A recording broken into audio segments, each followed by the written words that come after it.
మొదటి తిమోతికి రాసిన పత్రిక 2వ అధ్యాయము 10వ వచనం. దైవ భక్తి గలవారమని చెప్పుకొను స్త్రీలకు తగినట్టుగా, అంటే నువ్వు భక్తురాలు అని దేవుడు అంటున్నాడు, భక్తురాలు అని నీకు తెలుసు. పరిచారకురాలు అని దేవుడు అంటున్నాడు, నీకు తెలుసు. అలానే నన్ను చూసి నా దేవుడు అంటాడు నువ్వు సేవకురాలువి అంటాడు, నువ్వు బోధకురాలువి అంటాడు. అది నాకు తెలుసు, దేవునికి తెలుసు. అంటే మనందరికీ తెలుసు.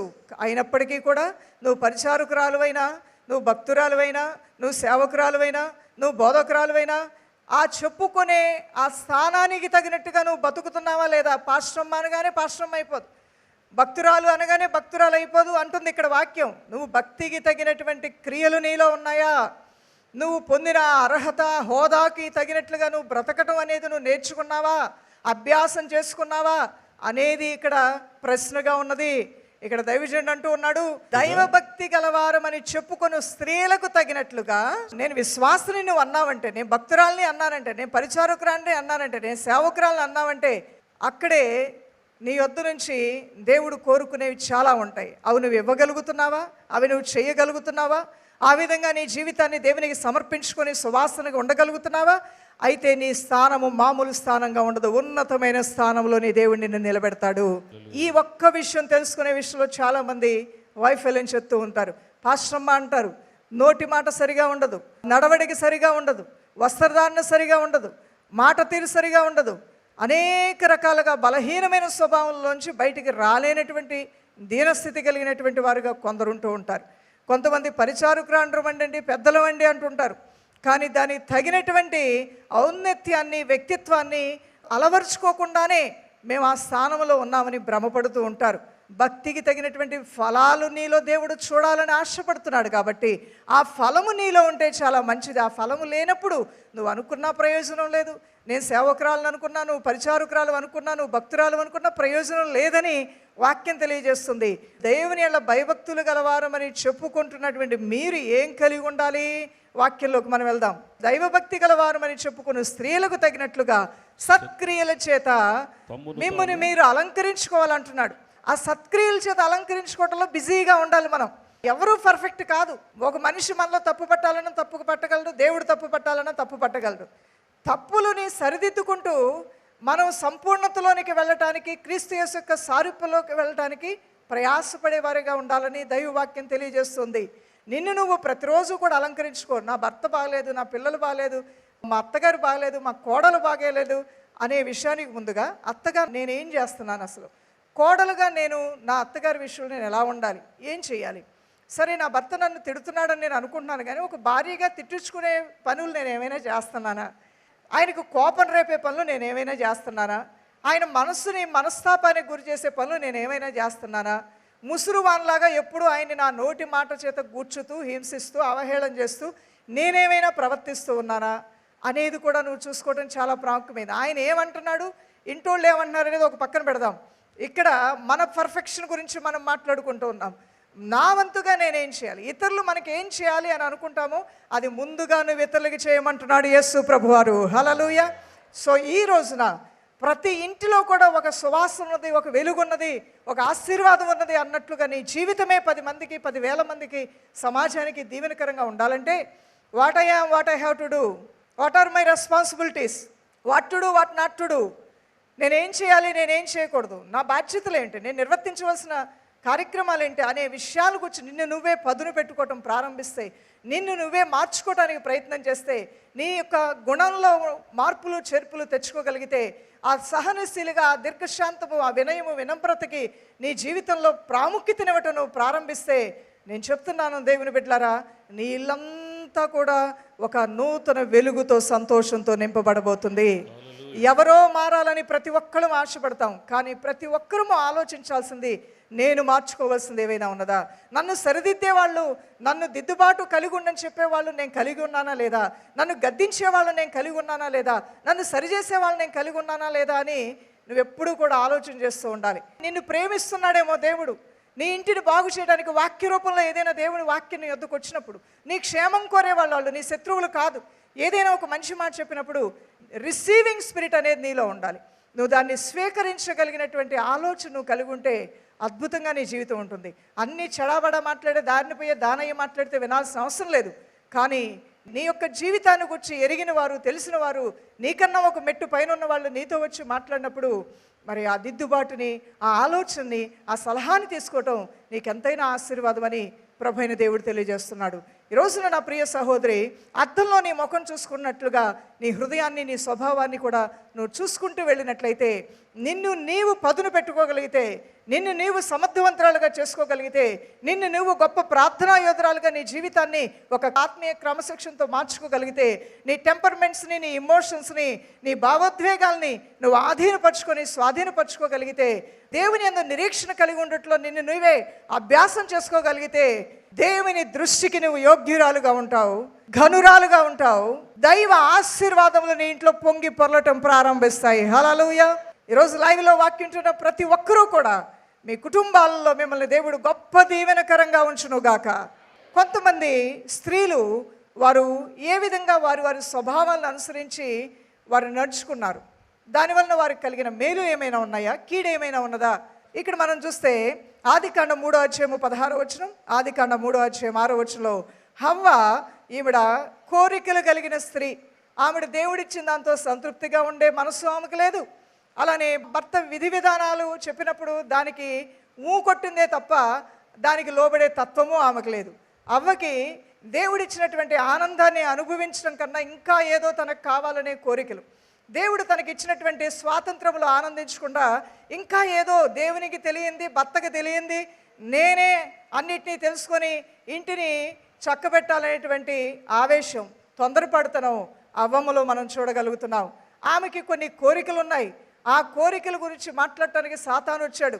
సాతాను వచ్చి చెప్పగానే నువ్వు దేవుడి కన్నా గొప్పదానివవుతావు, నువ్వు తిను, నీ భర్తతో తినిపించు అనగానే ఆ తన కోరికను అనుసరించి ఆమె చేయటం వలన ఆ కోరిక ఆమెకి దుష్ట ప్రభావాన్ని తీసుకొచ్చింది. ఆ కోరిక ఆ ఇంటికి శాపాన్ని తీసుకొచ్చింది.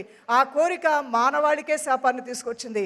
ఈ రోజున ప్రియులారా, ఒక కోరిక, నాకు కొన్ని కోరికలు ఉంటాయి నా హృదయంలో, నీకు కొన్ని కోరికలు ఉంటాయి. యవన కుమార్తెలరా, మీ హృదయంలో మీరు కొన్ని కోరికలు కలిగి ఉంటారు. కోరికలు, ఆశలు లేనటువంటి వారు మనుషులే కాదేమో అంటూ ఉంటారు. అందరికీ ఉండాలి కోరికలు, కానీ ఎలాంటి కోరికలు కలిగి ఉన్నాయి? ఏ కోరిక నీ ఇంటిని పాడు చేస్తుంది, నీ ఇంటిని బాగు చేస్తుంది, దాని పర్యవసానం నీ ఇంటి మీద ఎలా పడుతుంది, నీ మీద ఎలా పడుతుందని నువ్వు ఆలోచించగలిగావా అనేది ప్రధానమైన ప్రశ్నగా మనం తీసుకోవాలి. అవ్వకి కోరికలు ఉన్నాయి. ఆ కోరిక మంచిది కాకపోవటం వలన దేవునికి దూరం అయిపోయింది. తన భర్తకి ఎంతో అవమానాన్ని, బాధని, మానవాళికే ఎంతో దుఃఖాన్ని తీసుకుని వచ్చింది. ఈరోజు నీ కోరికలు ఏంటో, ఎన్నో కోరికలు నువ్వు కలిగి ఉండవచ్చు. నేను ఒక మాట చెప్తూ ఉంటాను, ఉపవాస ప్రార్థనలో 100 ప్రార్థన అవసరాలు రాయి, దేవుని సన్నిధిలో 100 విధాలుగా ప్రార్థన చేసుకో, చివరికి మాత్రం ఒకటి అడుగు, నీ చిత్తమైతే నా కోరిక నెరవేర్చు, నీ చిత్తమే మేలైన రీతిగా నా పట్ల నెరవేర్చబడును గాక. హల్లెలూయా. తర్వాత మరొక వాక్యం చూడండి, సంఖ్యాకాండం 12వ అధ్యాయము 1 నుండి 15 వచనాలు చూస్తే, మిరియాము ఆమె అధికారాన్ని కోరుకుంది, ఉన్నతమైన పదవిని కోరుకుంది, కోరుకోని దాన్ని కోరుకొని కుష్టి వ్యాధిగ్రస్తురాలైంది. చూసారా ప్రియులారా, దేవుడు ఆమెకంటూ ఒక ఆధిక్యత ఇచ్చాడు. దేవుడు ఆమెకంటూ ఒక మంచి స్థానాన్ని ఇచ్చాడు. ఆమె స్థానంలో ఆమె ఉండటమే ఎంతో ఉత్తమం. ఆమె స్థానంలో ఆమె ఉండటమే ఆమెకు గౌరవం. కానీ తన యొక్క సహోదరుడైన మోషే స్థానాన్ని ఆమె కోరుకోవటం అనేది అక్కడ దౌర్భాగ్యమైన పరిస్థితి. ఎవరికి ఇవ్వబడిన స్థానాల్లో వారు ఉండినప్పుడు అది చాలా గౌరవప్రదంగా ఉంటుంది, ఆనందంగా ఉంటుంది. అందువలన దేవుడు అన్నాడు, ఒక భార్యగా నీకు ఇచ్చిన స్థానమే చాలా గొప్పది. నీ భర్త మీద అజమాయిషీ చేయాలని నువ్వు ఎందుకు అనుకోవాలి? నీ ఇంటి వారి మీద అధికారం చెలాయించాలని నువ్వు ఎందుకు అనుకోవాలి? అధికారం చెలాయించి నువ్వు మూడురాలుగా మారుతావు.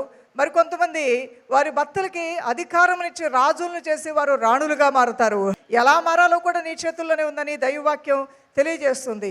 నీకు అధికారాన్ని చెలాయించే హక్కు నీకు దేవుడు ఇవ్వలేదు, కానీ ఆయన ప్రేమను పొందుకునే హక్కు ఇచ్చాడు. ఆయన కలిగి ఉన్నదంతా నీదిగా కూడా కలిగి ఉండడానికి హక్కు, అధికారం ఇచ్చాడు.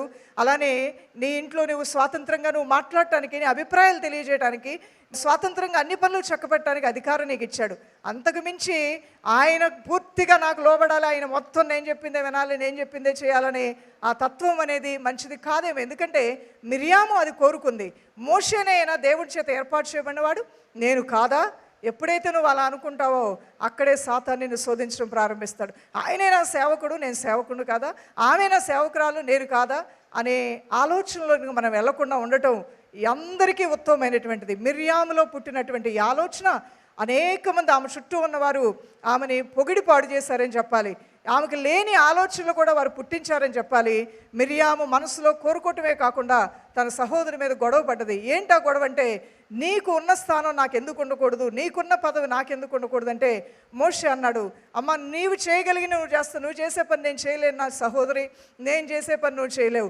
మన ఇద్దరము కలిసి జోడెద్దులు బండుల్లాగా వెళ్తే సమాజాన్ని, ఈ లక్షలాది కార్బలాన్ని మన ఇంటికి దేవుడి దన్ని తెచ్చి మనందరికి ఒక్కొక్క బాధ్యత ఇచ్చాడు, మనం చక్క పెట్టుకుని వెళ్తే మంచిది. కానీ నేను నీకు పోటీ కాదు, నువ్వు నాకు పోటీ కాదని చెప్పినా వినలేదంట.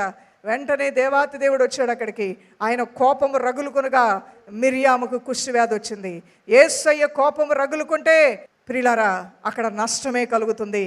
దేవునికే కోపము రేపే అంత పరిస్థితి మిరియాము తెచ్చుకుందంటే ఆమెలో ఉన్నటువంటి అహంకారం, గర్వం ఏ స్థాయికి వెళ్ళిందో ఒకసారి గమనించు. అంటే ఇది మిరియాము యొక్క స్వభావం. ఆమె కోరుకోకూడని వాటిని కోరుకొని నష్టపోయినట్లుగా మనం చూస్తూ ఉన్నాం. మరొక స్త్రీ గురించి చూద్దాం. రూతు గ్రంథం 1:16 ఒక స్థిరమైన మనసు కలిగిన స్త్రీ ఈవిడ. ఇంటి పరిస్థితులు చక్కబెట్టుకోవాలి, అత్తను బాగా చూసుకోవాలి, ఈ కుటుంబాన్ని చక్కగా పెట్టుకోవాలి. గాలికి తెగిపోయిన గాలి పటంలాగా ఎటు పడితే అటు నా ఇల్లు వెళ్ళిపోతుంది, ఈ ఇల్లుని స్థిరపరచుకోవాలి. ఆ యెహోవా దేవుని ఆశీర్వాదాలు నా ఇంట్లో నేను కలిగి ఉండాలి. విధవరాండ్రు అయినప్పటికీ కూడా ఇద్దరం ఆ దేవుని కృప మేము పొందుకోవడానికి ఏం చేయాలో అది చెయ్యాలి అని తన మనస్సుని స్థిరపరచుకొని దేవుని మీద తన మనస్సు పెట్టి ఆశీర్వాదం పొందుకున్న స్త్రీ రూత్ అయి ఉన్నది. మరొక సహోదరి 1 సమూయేలు గ్రంథం 1:20 హన్నా. ఇప్పుడు విశ్వాస యోధురాలుగా మనం చూస్తున్నాం. తనకు కష్టం వచ్చినప్పుడు దేవుని సందుకు వచ్చి పిల్లలు లేకపోతే పిల్లలు లేరని ఏడుస్తూ కూర్చోలేదు, కానీ మానకుండా విసిగిపోకుండా ప్రతి సంవత్సరము తన భర్తతో కలిసి దేవుని దేవాలయంలోనికి వచ్చి ప్రార్థన చేసుకొని ఆమె మొక్కుబళ్ళు చేసుకొని సాధించిందంట. హన్నాకు ఒక ఇబ్బందికరమైన పరిస్థితి వచ్చిన, అవమానం తనకు వస్తూ ఉన్నప్పటికీ కూడా, కుటుంబ పరిస్థితులు సరిగా లేకపోయినప్పటికీ కూడా, తనకు లేకపోవటం ఇతరులకు అవకాశం, అంటే తనకి సంతానం లేకపోవటమే ఇతరులు అవకాశం తీసుకొని తను అవమానపరుస్తున్నారనే ఆ స్థితి ఆమె చూసినప్పుడు, నాకేది లేదో అది నాకు ఇవ్వు ప్రభువా, నాకేది కావాలో అది ఇవ్వు ప్రభువా అనండి. నాకేది లేదో అది ఇవ్వు ప్రభువా, నాకేం కావాలో అది ఇవ్వు ప్రభువా, అవమానం కొట్టివేయి ప్రభువా. ఈ చిన్న ప్రార్థన చాలమ్మా నా సహోదరి, చిన్న ప్రార్థన చాలు. నువ్వు ఇదే ప్రార్థన చేసుకో. హన్నం ఇదే ప్రార్థన చేసింది. మందిరానికి రావటం మానేలా, ప్రార్థన మానలేదు. ఇంకా ఆమెలో ఆసక్తి పెరిగింది రోజు రోజుకి కూడా. ఎప్పుడైతే నీ ప్రార్థనలకు జవాబు రాలేదో హన్నా వలె ఇంకా పట్టుదలతో నువ్వు దేవుని కృపాసనం యొద్దకు వెళ్ళు, ప్రభువు నిన్ను దర్శిస్తాడు. ఒక మేరీ స్మిత్ మొహఫెట్ అనేటువంటి ఈ సహోదరి 1800s 1834 నుండి 1850 సంవత్సరాల్లో ఇంగ్లాండ్ దేశం నుంచి తన భర్తతో కలిసి సౌత్ ఆఫ్రికా వెళ్ళింది. అక్కడ కేప్ టౌన్ అనేటువంటి ప్రాంతంలో తన భర్తతో కలిసి సేవా కార్యక్రమాల్లో ఆవిడ పాల్గొంది. మేరీ స్మిత్ మొఫెట్ భర్తకి సేవకి ఎలా ఉందంటే నమ్మకమైన సహకారిగా, నిజమైన భాగస్వామిగా, సేవలో నమ్మకమైన సహకారిగా. సహకారం ఇవ్వకుండా ప్రతిసారి కూడా సణుగుతూ గొణుగుతూ కోపం రేపుతూ ఉంటే ఒక సేవకుడు సేవ చేయలేడు. ఆవిడ ఎలా ఉందంటే నమ్మకమైన సహకారిగా, నిజమైన భాగస్వామిగా ఆవిడ తన భర్తతో కలిసి ఎన్నో మైళ్ళు మరి ఎద్దుల బండుల మీద నడిచిందంట, కాలినడక నడిచిందంట. యుద్ధాలు ఆ సమయంలో వచ్చినప్పుడు ఆ యుద్ధ సమయంలో తన భర్త కృంగిపైన బలపరిచి ధైర్యపరిచి వెనక్కి తిరిగి వెళ్ళకూడదండి, నాగులు మేము చేయి వేసాం, మనం దేన్నైనా సహించుకుందాం, చనిపోతే ఇక్కడే చనిపోదామని ఆవిడ ఒక మంచి ప్రేరణగా తన భర్తకుంది. ఆ తర్వాత సటస్కానా అనేటువంటి ఒక భాష ఉందంట అక్కడ ఆ నల్లవాళ్ళ మధ్యలో. సటస్కానా అనేటువంటి భాషలోనికి తర్జుమా చేసిందంట బైబిల్ని. అందువలన స్త్రీలు దేనికి దూరంగా ఉండాలి, ఏ విషయాలు కలిగి ఉంటే స్త్రీలు భక్తిహీనరాళ్ళు అవుతారంటే ముచ్చట్ల కోసం చెవి కోసుకున్నామంటే ముచ్చట్ల కోసమే అలవాటు పడే అవ్వమ్మ ఉన్న దీవెలన్నీ పోగొట్టుకుంది. ఈవిడ ముచ్చట్లకు అవకాశం ఇవ్వాల, బైబిల్ తర్జుమా చేయడానికి తన సమయాన్ని హెచ్చించింది. హల్లెలూయా. భర్తతో పాటు వెళ్ళిన ఈవిడ ఊరు కథలు, ఇంటి కథలు, సంఘముల కథలు, విశ్వాసుల కథలు, ఈ చెత్తంతా తన హృదయంలోకి తీసుకోకుండా ఆవిడ చేసింది ఏంటో తెలుసా? ఆవిడ తర్జుమా చేయడం ప్రారంభించింది. తర్జుమా చేయడం అంటే మామూలు విషయం అండి. ఎన్ని డిక్షనరీ చదవాలి, ఎంత అవగాహన ఉండాలి, ఎంత స్టడీ చేయాలి, అది మామూలు విషయమా? కాదు. ఒక బుక్ రైటింగ్ అంటే అది మామూలు విషయమా? కానే కాదు. ఒక పుస్తకం రాయటం అంటే అది మామూలు విషయం కానే కాదు. అలాంటిది తనకు తెలియని భాషని భర్త ఒకవైపు సేవ చేస్తుంటే ఈవిడ మరొక వైపున భాష నేర్చుకొని వాళ్ళ యొక్క సంప్రదాయాలు వారి పద్ధతులు నేర్చుకొని ఆమె పనిలో ఆమె నిమగ్నమై ఉండి కొంతకాలానికి సంతానాన్ని కని ఆ సంతానాన్ని కూడా ఎంతో చక్కగా ఒక మిషనరీ కుటుంబంలో పిల్లలు ఎలా పెరగాలో అలా పెంచిందంట. రఫ్గా పెంచలేదు, అహంకారంగా పెంచలేదు. ఆ పిల్లల్ని చాలా వినయంతో భక్తిగా ఆ తల్లి తను ఎలా మిషనరీ దర్శనం కలిగి ఉందో అలాంటి దర్శనమే నూరు పోసిందంట. దానివల్ల ఆమెకు జరిగిన మేలేంటో తెలుసా? ఇక్కడ మనం చూసినట్లయితే డేవిడ్ లివింగ్స్టన్ మనకు చాలామంది తెలుసు. ఈవెన్ షైన్ పాల్ చెప్పారు, పాస్టర్ గారు చెప్పారు, చాలాసార్లు విన్నారు. ఈయన కూడా ఒక మిషనరీ సౌత్ ఆఫ్రికాకి. డేవిడ్ లివింగ్స్టన్ అనేటువంటి ఒక దైవజనుడికి తన పెద్ద కుమార్తెను ఇచ్చి పెళ్లి చేసింది. వీళ్ళు చేసిన సేవ కన్నా వాళ్ళు ఇంకా అద్భుతమైన సేవ చేశారంట. అవును ప్రియులారా, ఒక తల్లి ఒక దర్శనం కలిగి ఉంటే, ఒక పరిచారకులారు ఒక దైవజనురాలు ఒక దర్శనం కలిగి ఉంటే దానిలో నుండి దేశాలని ప్రపంచాలని ప్రభావితం చేసేటువంటి ఎన్నో అద్భుతాలను దేవుడు చేయడానికి ఇష్టపడుతున్నాడు. త్రాసులో నెగ్గుతావా తేలిపోతావా అనేవి రెండు దేవుడు పెడతాడు నీ ముందు నా ముందు. వాటిని మనం చూసుకోవాలి, వాటిని మనం పరీక్షించుకోవాలి, తెలుసుకోవాల్సిన వారంగా కూడా ఉన్నాం. అందువల్ల ప్రియులారా, దేవుని వాక్యంలోకి మనం వెళ్ళినట్లయితే 1 తిమోతి రాసిన పత్రిక 2వ అధ్యాయము 10వ వచనంలోంచి ఈరోజు నేను వాక్య సందేశాన్ని మీతో మాట్లాడుతూ ఉన్నాను. ఏమిటే ఆ మాట? దైవ భక్తి గలవారమని చెప్పుకుని స్త్రీలకు తగినట్లుగా మనందరం ఏం చేయాలంట? సత్క్రియల చేత అలంకరించుకోవాలి.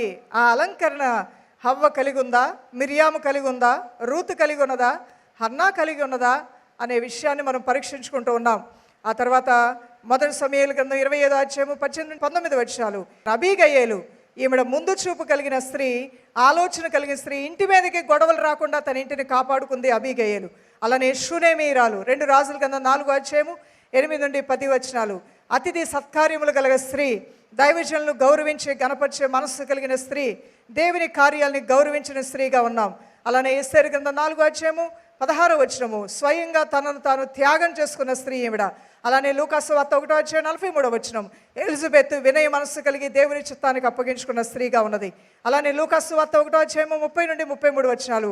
ఇక్కడ మరియమ్మ దయాప్రాప్తురాలు, దేవుని దయ పొందుకొని దేవుని చేతనే ఎన్నుకోబడిన స్త్రీ.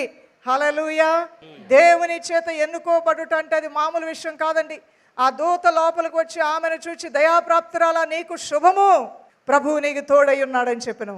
చూడండి, దేవుని యొక్క ఆశీర్వాదాలు, ఈ బ్లెస్సింగ్స్ నీ పైకి నా పైకి రావాలంటే you have to mould your self. నిన్ను నీవు వాక్యానుసారంగా మరల్చుకుంటూ వెళ్తుంటే నిశ్చయముగా ఆయన నిన్ను ఎన్నుకోవటం ప్రారంభిస్తాడు, నీకు శుభములు పలకటం ప్రారంభిస్తాడు, నీకు తోడయ్యుండి నడిపిస్తాడు. ఆయన నేను విధవరాండ్రను కదా అనుకోవద్దు, నీ దేవుడు నీకు తోడయ్యుండి నడిపిస్తాడు. నేను భర్తను కోల్పోయిన మనస్త్రాలను కదా అనుకోవద్దు, నీ దేవుడు నీకు తోడయ్యుండి నడిపిస్తాడు. తండ్రి లేని పిల్లలం కదా అని అనుకోవద్దు, నీ దేవుడు నీకు తోడయ్యుండి నడిపిస్తాడు. ఆయన దయ ఎవరైతే పొందుకుంటారో వారికి శుభము జరగబోతుంది. దైవజనమా, ఆయన దయ ఎవరైతే పొందుకుంటారో వారి జీవితాల్లో దేవుని యొక్క హస్తం ఎల్లప్పుడూ తోడై ఉంటుంది. అందుకని నువ్వు ఎందుకు భయపడాలి, దేనికి భయపడాలి? ఒక విషయం గురించి నువ్వు ఆలోచించు.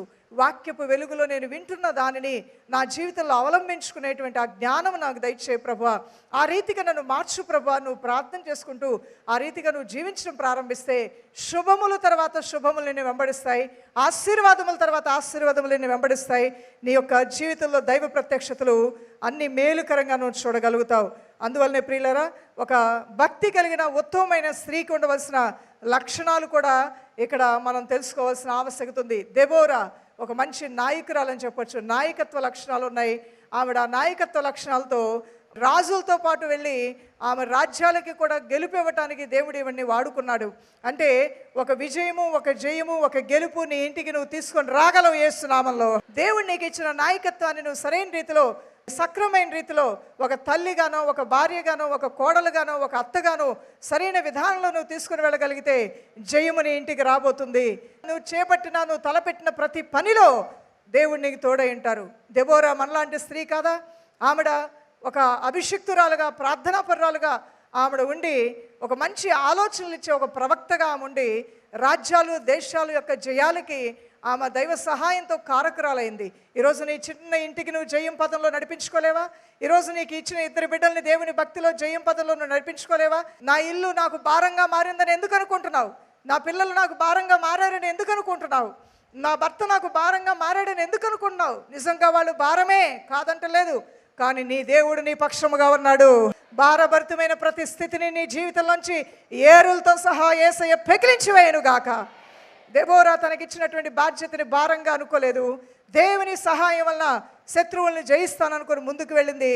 ఆమె నాయకత్వంలో రాజులు జయాలు పొందుకున్నారు. దేవుడు కృప చూపించి నడిపించాడు. రూతు తన జీవితంలో తన దేవుని పట్ల తను కలిగి ఉన్న నమ్మకత్వం ద్వారా వంశావళులకే తల్లి అయ్యే కృపను దేవుడిచ్చాడు. హన్నా తన పిల్లల్ని దేవునికి సమర్పించి ఆమె దేవుని దృష్టికి ఎంతో యోగ్యురాలుగా ఉన్నట్లుగా మనం చూస్తున్నాం. ఎస్తేరు త్యాగశీలిగా పట్టుదలతో సాధించాలి. పరిస్థితి వ్యతిరేకంగా తిరిగినప్పుడు, సమయం అనుకూలించినప్పుడు వదిలిపెట్టకుండా పట్టుదలతో ఉపవాసం ఉండి ప్రార్థన చేసి జయించిందంట. దేవుడు మనకిచ్చిన దాన్ని మనం వదులుకోకూడదు. దేవుడు నీకు ఇచ్చిన కుటుంబం సాతాను పాలు, లోకం పాలు, వేశ్యల పాలు, వ్యభిచారుల పాలు, తాగుడు పాలు, తిరుగుడు పాలు అవ్వకూడదు. యేసునామములో నువ్వు నీ ఇంటిని నువ్వు కాపాడుకోగలవు ప్రార్థనా శక్తి ద్వారా. రాణి అయిన ఎస్తేరు ఆమె ఉపవాసం ఉండాల్సిన అవసరం ఆమెకు లేదు. ఆమె అసలు ఈ జనాల గురించి చింతపడాల్సిన అవసరమే లేదు. నా బతుకు నాది, నా సుఖం నాది, యూదుల్లోంచి బయటపడ్డాను, అమ్మా నాన్న లేకుండా పెరిగాను, ఇప్పుడు రాణిని అయిపోయాను, నాకేంటి? మొర్దకై చిన్నాన ఎంత నన్ను పెంచాడు, పెద్ద చేశాడు, ఇక్కడ నడిపించాడు, కానీ నేను ఎందుకు కృతజ్ఞత కలిగి ఉండాలి? నేను ఎందుకు ఆయన మాటలు వినాలి? నేనే ఇప్పుడు పెద్దనాన్న అయిపోయా. మొర్దకై మామూలు స్థితిలో ఉంటే నేను రాణిగా ఉన్నా, రాణి అని నేను చెప్తే ఏదైనా మా చిన్నాన్న వినాలి అనేటువంటి మూఢత్వానికి తన హృదయంలో అవకాశం ఇవ్వలేదు. దేనికైనా అవకాశం ఇవ్వచ్చు. 2 దారులు నీ ముందున్నాయి. కీడు మేలు అనే 2 దారులు ఉన్నాయి. చెడ్డ ఆలోచనలు, మంచి ఆలోచనలు అనే 2 ఉన్నాయి. లోబడతావో లోబడకుండా ఉంటావో అది కూడా నీ చేతుల్లోనే ఉంది. రాణి అయిన ఎస్తేరు ఆ విధంగా ఆలోచించవచ్చు, కానీ ఆ విధంగా ఆవిడ ఆలోచించకుండా ఆవిడ జాతి కొరకు ఆలోచించింది. తన చిన్నాన్న చెప్పిన మాటల గురించి ఆలోచించింది. అలానే తన దేవుని సన్నిధి, దేవుని ప్రణాళిక తన పట్ల ఈరోజు రాణి అవటానికి దేవుని ప్రణాళిక ఏమైందో, ఈ ప్రణాళిక కోసమే నన్ను ఇక్కడ రాణిగా దేవుడు పెట్టాడేమనని దైవ చిత్తాన్ని ఆలోచించింది. అందుకనే ప్రాణ త్యాగానికైనా సిద్ధపడి మోకాళ్ళ ప్రార్థనతో దేశాన్ని, జాతిని, ప్రజలని కాపాడుకోగలిగింది. దేవుని స్తోత్రం కలుగునుగాక. What about you? నీ సంగతి ఏంటి దేవుని బిడ్డ? నా సహోదరి, నా సహోదరుడా, నీ సంగతి ఏంటి? ఆమె ఒక జాతిని కాపాడుకుంది, ఒక దేశాన్ని కాపాడుకుంది, ఒక జనాంగాన్ని కాపాడుకుంది. పట్టదు అనుకుంటే వదిలేస్తే వదిలేసినట్టే, కానీ వదిలేయకుండా నేను దేవునికి ఉత్తరవాదిని, నా చిన్నాన్న నన్ను ఈరోజు ఈ స్థానానికి తీసుకొచ్చింది ఎవరు? నాకు ఈ యొక్క స్థానం ఇచ్చింది ఎవరు? ఆయన మాటని నేను నిర్లక్ష్యం చేయకూడదు అనుకుంది. నేను ఏ జాతిలోంచి పుట్టాను? యోధా జాతిని కదా, అది నేను వదలకూడదు. దేవుని ప్రణాళిక ఈరోజు నా పట్ల నేను ప్రాణాలైనా తెగించి వెళ్ళాలని దేవుని ప్రణాళిక ఏమో అనుకుంది. నేను చచ్చిపోతే చచ్చిపోతాను, నేను ఉపవాసం ఉండి ప్రార్థన చేస్తాను, మీరు నా కోసం ఉపవాసం ఉండి ప్రార్థన చేయండి అని ప్రభు సన్నిధిలో మోకరించి ప్రార్థన చేసి పట్టుదలతో ఏది పోగొట్టకుండా అన్నిటినీ తిరిగి పొందుకున్న ఘనురాలు రాణి అయిన ఎస్తేర్. ఈ రోజున బైబిల్ గ్రంథంలో ఎంతోమంది ఇలాంటి మనకి ఒక ఇన్స్పిరేషన్, ఒక మాదిరికరమైనటువంటి స్త్రీలు బైబిల్ గ్రంథంలో ఎంతోమంది ఉన్నారు. దైవజనమా, సాతానుగాడు అంటాడు నీ భర్త అట తిరుగుతున్నాడు వెళ్ళిపోయాడని, వాళ్ళు వీళ్ళు వచ్చాడు, నీ పిల్లలకి నీ చేతికి అందరని, మీకు అప్పుల పాలైపోయాయని చెప్పి రకరకాలుగా అంటూ ఉంటారు. కానీ అది నీది, ఇల్లు నీది, కుటుంబం నీది, కష్టాలు కూడా నీవే, నీ యొక్క భర్త, నీ ఇంటికి సంబంధించిన మీ అత్తమామలు అన్నీ నీవే. అలాంటప్పుడు నువ్వు దేనిని విడిచిపెట్టకూడదు. నీది అనేది అపవాది ఎత్తుకొని పోవటానికి అవకాశం ఇవ్వకూడదు. నీది అనేది లోక ఆకర్షణలో పడిపోవటాన్ని నువ్వు ఒప్పుకోకూడదు. నీది అనేది భ్రష్టత్వానికి అప్పగించబట్టాన్ని నువ్వు ఒప్పుకోకూడదు. నీ ఇల్లు భక్తి కలిగిన ఇల్లుగా ఉండాలి. ఈ రోజున ఆ భక్తి ఏమైపోయింది నీ ఇంట్లో? ఆ ప్రార్థనలు ఏమైపోయాయి నీ ఇంట్లో? రండి అందరం ప్రార్థన చేస్తామని నీ నోరు ఎందుకు మోగపోయింది? ప్రార్థన చేయి, చర్చికి వెళ్దాం, పిల్లలు ప్రార్థనకు వచ్చారో లేదా అనేటువంటి నీవు ఈ రోజున ఎక్కడ రాజీ పడ్డావు? దేనికి రాజీ పడ్డావు? ఎందుకు నువ్వు వదిలేసావు? తిరిగి రా మరలా దేవుని వైపు అని ప్రభు నిన్ను పిలుస్తూ ఉన్నాడు. దేవుని ఆత్మతో, దేవుని వాక్యంతో నీ గుండె గదులను నింపుకున్నావంటే ఈ లోకాన్ని, నీ శరీరాన్ని, నీ సమస్యల్ని చిటిక వేసినంత సులువుగా నువ్వు జయించగలుగుతావు. హల్లెలూయా. నీ గుండె గదులు ఖాళీగా ఉన్నాయంటే నీ శరీరమే నీకు శత్రువుగా మారుతుంది. లోక ఆకర్షణలకి, లోక ఇచ్ఛలకు నువ్వు త్వరగా పడిపోతావు. అలానే నీ మీదకు వచ్చేటువంటి చింతలు, అవమానాలు, దుఃఖానికి త్వరగా కృంగిపోతావు.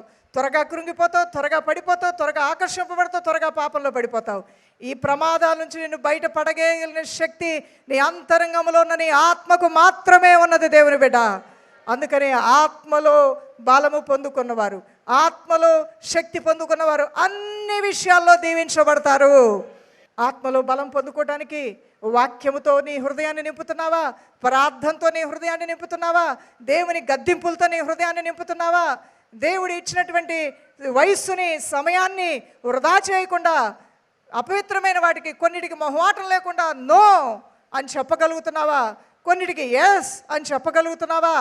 శద్రక్, మేషక్, అబేద్నెగో ఏ స్కూల్కి వెళ్ళారు, ఏ యూనివర్సిటీకి వెళ్ళి నేర్చుకున్నారండి? మోకాళ్ళ ప్రార్థన అనే యూనివర్సిటీలో వారి దేశాలనే ఏలేవారిగా దేవుడు వాళ్ళు నిలబెట్టాడు. నీ ఇంట్లో అన్నీ ఉన్నాయి. ఈరోజు నా సోఫాలు ఉన్నాయి, కార్లు ఉన్నాయి, నీకు బంగారం ఉంది, వెండి ఉంది, నీకు డబ్బు ఉంది, సంపద ఉంది. కానీ నీ ఇంట్లో ఉండాల్సిన ప్రార్థన కొరతగా ఉన్నది. ప్రార్థన లేదంటలా, చేయాల్సినంత చేయట్లా, అప్పగించుకోవట్లా, సమర్పించుకోవాల్సినంతగా సమర్పించుకోవట్లా, మొరపెట్టవలసినంతగా మొరపెట్టట్లా, దేవునికి సమయం ఇవ్వాల్సినంతగా ఇవ్వట్లా. అదే నీలో ఉన్న సమస్య. ఈ రోజున నీలో అన్నీ ఉన్నాయి సమృద్ధిగా, నీకు కొదువుగా ఉన్నది ఒకటి ఉంది. ఆ కొదువు ఏంటో నీకు తెలుసా? ఈ రోజున ఆ కొదువుని నేను సరి చేసుకుంటే నా ఇల్లు సమృద్ధితో నింపబడుతుందని నమ్మిన వారు యేసయ్యకి స్తోత్రాలు చెల్లిద్దాం. ఒక ఎస్తేరు వలె పట్టుదలతో నీది అనేది నువ్వు పోగొట్టుకోవద్దు. జాతిని పోగొట్టుకోవాలా, దేశాన్ని పోగొట్టుకోవాలా, దేవుడు తనకి ఇచ్చిన రాణి స్థానాన్ని పోగొట్టుకోవాలా. ఎందుకు దేవుడు ఆ స్థానాన్ని ఇచ్చాడో తెలుసుకొని మొరపెట్టి అన్నిటినీ పోగొట్టుకోకుండా కాపాడుకున్న జ్ఞానవంతురాలైన స్త్రీ ఎస్తేరు. ఈరోజు ఏదైనా నీ చేయి దాటిపోయిందా? ఇంట్లో ఏదైనా జరగకుండా పోయిందా? విలువైంది ఏదైనా పోయిందా? ఇంట్లో వాళ్ళ మనస్సులు చెరపబడ్డాయా, పాడైపోయాయా? నా సహోదరి, నీకు ఒక శుభవార్త. నువ్వు తిరిగి అన్నిటినీ పట్టుకోగలవు, అన్నిటినీ సంపాదించగలవు, అన్నిటినీ నువ్వు సాధించగలవు దేవుని సహాయంతో. ఇంట్లో జాబులు పోయాయా? ఉద్యోగాలు రాకుండా ఉన్నాయా? ఇల్లు లేకుండా ఉన్నదా? ఈచ్ అండ్ ఎవ్రీథింగ్, సమస్తము సకలము నీ ప్రార్థనా శక్తి ద్వారా, నీ వినయము ద్వారా, నీ సత్క్రియల ద్వారా తిరిగి సమస్తాన్ని నువ్వు సంపాదించుకోగలవు. దేవుడు గొప్పవాడు.